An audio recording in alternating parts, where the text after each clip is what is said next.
Can't start any better, right? I mean, 5-0. I just really overly impressed with their intent, their energy throughout the 5 games, their attention to detail, their ability to make adjustments, and we can get in that a little bit.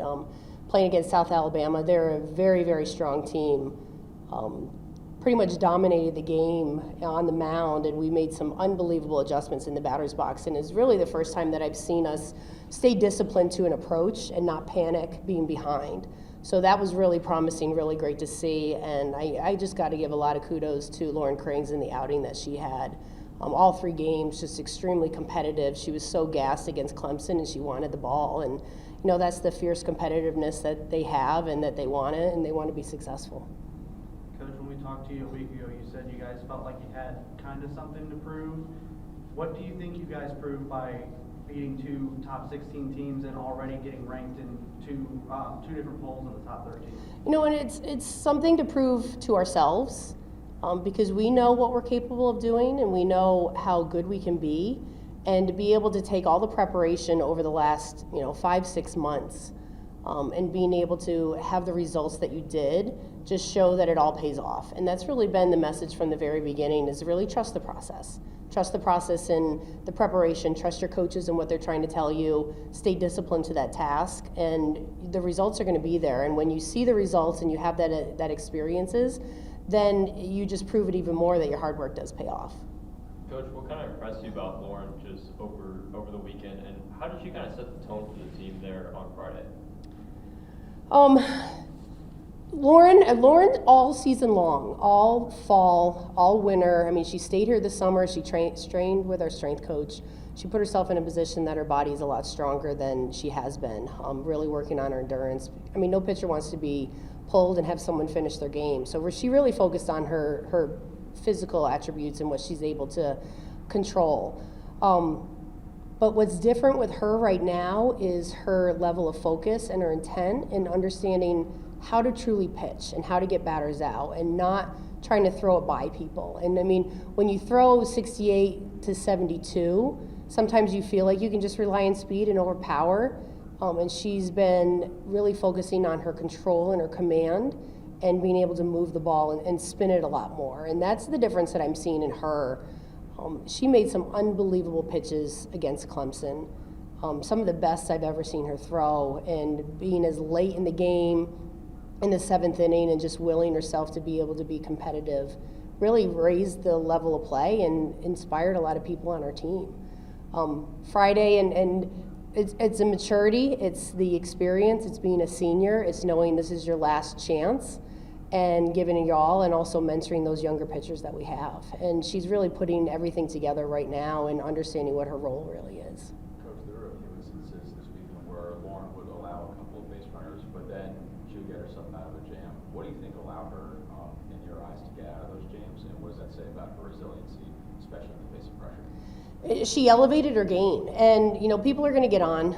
There was a couple times I think in that Clemson game we had some leadoff batters on base, and it's not that they're getting on base, it's how they're getting on base, and they were competitive walks. It wasn't 4-pitch walks, it wasn't lack of concentration. It was competitive, and that's going to happen in our game. But then making great pitches to allow our defense to turn a double play, or to pitch into the defense so then they don't have an opportunity to be able to advance even more, and having some of those key strikeouts. Like, that's what those great players do and great pitchers do, is they take it upon themselves to get easier outs, and the strikeout obviously is the best way.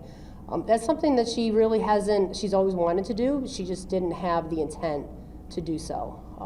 So that's where I'm seeing that she's elevating her game to put it a little bit more on herself, that she's taking more responsibility to get easier outs for her team. Coach, you mentioned some of those younger pitchers. Sierra Harrison had a couple very good outings. What was her process and her mindset like, especially late in that South Alabama game? Yeah, that was huge for her. And again, when we got the lead and we went up 6-3, I had people in the bullpen ready to go, but Sierra needs to experience that 7th inning, what that feels like. Same thing with Krings, same thing with all of our pitchers. So leaving them in those situations to be able to finish a game this early in the year is huge, and that's going to help prepare them. But I saw a lot of very similar qualities in Sierra, in just elevating her game, making some really key pitches in some key situations, and keeping the game close. I mean, some of her stats, she didn't have a lot of strikeouts, but she also did not give up a lot of base hits. And that's really impressive for her to be able to do. You know, she's going to get those key strikeouts here and there, but she had great composure from her first game to her second game and kept the game close enough against South Alabama to allow our offense to be able to score. What impressed you about your the core of your lineup this weekend, especially Jenna and Alex, who felt like they just led the charge all those 5 games? They did, and I mean, they've been doing that their entire career, so it's not a surprise.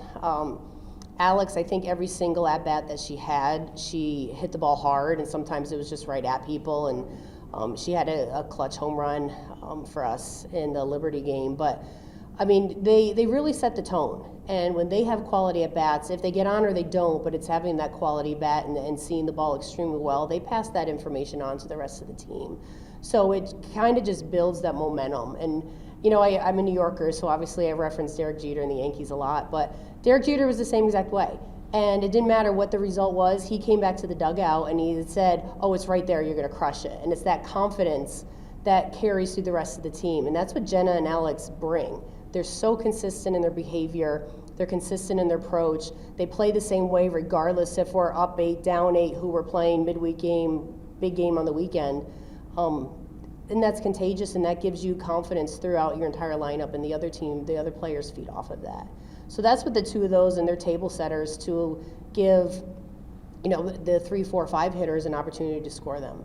And I think what's really special about Jenna is that regardless of how she gets on, she's such a force on the bases that her singles turn into doubles, her doubles turn into triples, because she's easily get in scoring position to help her team. I know you mentioned Alex and her ability to hit the ball hard. Have you seen any adjustments, whether it's in her stance or swing, anything mechanical over this offseason? I mean, she clears her hands a little bit more on the inside pitch. That usually that was her weak spot last year. She learned how to lay off of it, so then she wasn't getting jammed as much, and now she's really learning how to hit it. And hit it hard. And that's really the big thing she's been working on. And that's when our pitchers throw to Alex, that's probably the most noticeable, because I knew that we could get her out by going tight on her hands, and now she's driving those balls and really turning on them. And that was where her home run was to right field. So the growth that she's having, knowing how to hit both sides of the plate, really she doesn't have a hole in her swing right now. Coach, you spoke highly of Madison Walker kind of coming in. Obviously, key defensive stop there in the first game, that 6th inning, kind of prevented a run there from potentially Utah taking the lead. Just kind of, what do you think of her performance this weekend, both defensively and offensively? Yeah, and I think that was the game-saving play for sure, because that momentum carried into the next inning offensively. So that's what she's going to continue to do. And again, she's a freshman, so it's the first time feeling the jitters that she had and in the box, and someone who is in the heart of the lineup feels like they need to hit, and pitchers are going to try to get you to chase pitches out of the zone to get you out. And she just has to control the strike zone a little bit more and realize what she can handle, what she can't handle. And my motion to her at third base is really like, let's shrink the strike zone and let's make it a little bit smaller to zero in on what pitches you really want to hit hard, rather than thinking that you can hit everything. And the more pitching she sees, the better she's going to get. On that same note, Maya Dodge making her Tiger debut, just a couple extra base hits this weekend and stuff like that. Just what do you think of her performance on the field? She got better throughout the weekend. You know, clutch home run, which was great to see, and I know she's going to have a lot of power potential.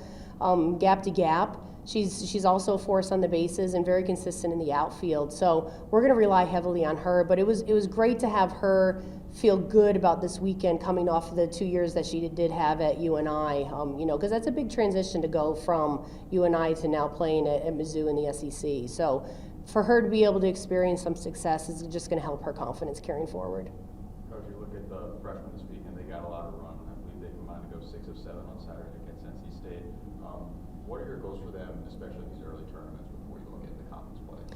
One, put them in situations that I know that they have an opportunity to be successful. That's probably the biggest thing, is building up their confidence, getting them the experience, getting it as early as possible, so then when we do need them later down the road and we're playing an SEC play, it's not new for them. That they've been there, they've done that. My goal for this next weekend coming up is to get more pitchers involved. I'm not going to say I don't like run-ruling teams. I would take that in any day in a second, but it limits the opportunities for our pitchers. So it's kind of like a double-edged sword, but I want our pitchers to get some more experience on the mound, especially our young pitchers with McCann. I'd like to get Natalie Touche in. I want to get some more innings for Sierra Harrison so they can be able to experience a little bit more. And we also have Lily Witten that hasn't pitched in a competitive atmosphere in a few years because of some injuries. So getting more arms out there is going to be helpful for us long term, and that way we're not solely relying on Lauren Krings.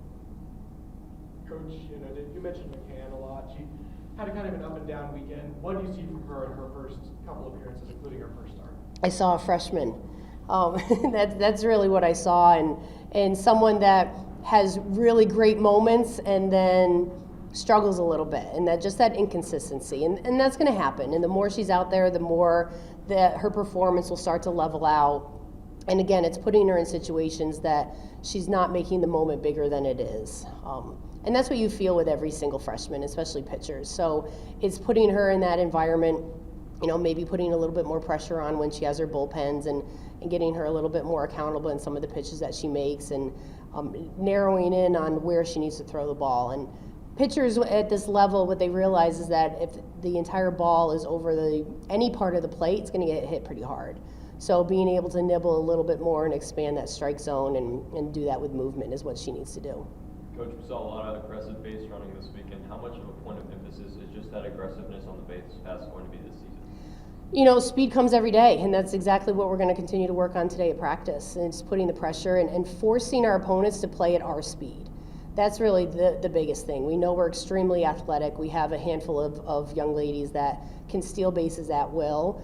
And when you have people who can steal bases, it changes the entire dynamic of the game. Changes the defensive coverages. Now the defensive players are having to move mid-pitch to cover steals. It changes pitch calling. They might not call as many change-ups. So it really puts a lot of pressure on the opponents. So making sure that we continue to put that pressure on, so then we're playing at our speed rather than our opponent's speed. Coach, as we look ahead to this next weekend, going down to Texas, you guys are going to be the highest-ranked team that you face all day. You got North Texas, South Dakota State, Texas A&M Commerce. What's the mindset heading into this weekend for a tournament that maybe doesn't have as many highly ranked teams, but still some very good competition? What I say all the time is the game doesn't care. Game does not care who we're playing, doesn't care if they're ranked. The game doesn't know. The ball doesn't know that you're playing the number 5 team in the country. We just control what we can control, and that's what we focus on.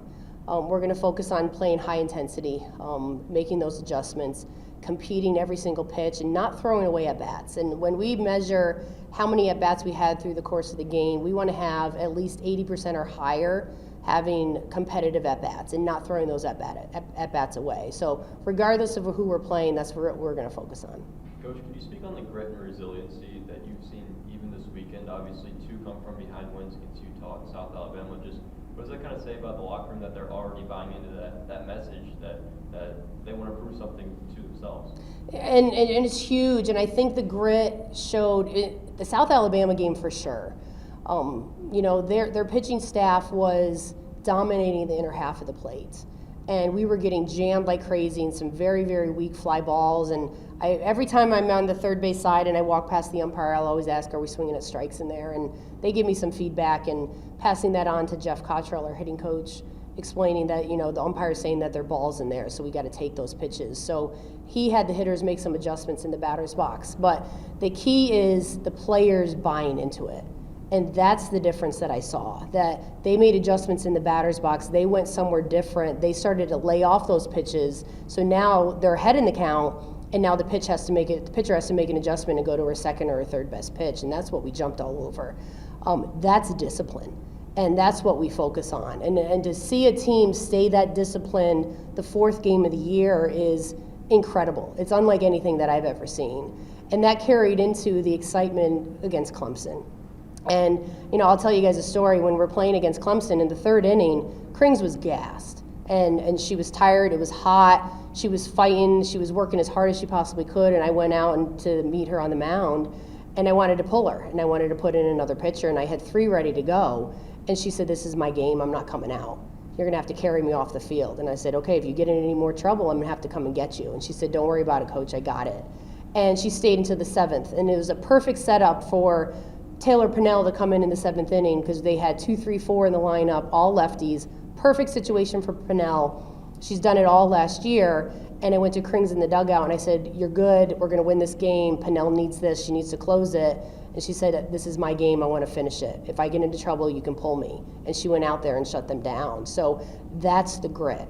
So the grit that she saw her teammates have against South Alabama offensively, she carried that same grit into the Clemson game and immediately grabbed the pitching staff afterwards to talk to them about this is what you need to do in order to win at this level. So the mentoring was things that you don't normally see, and that's the culture that you see in the locker room. Any other questions? Awesome. Cool. Thank you, Coach. Thanks.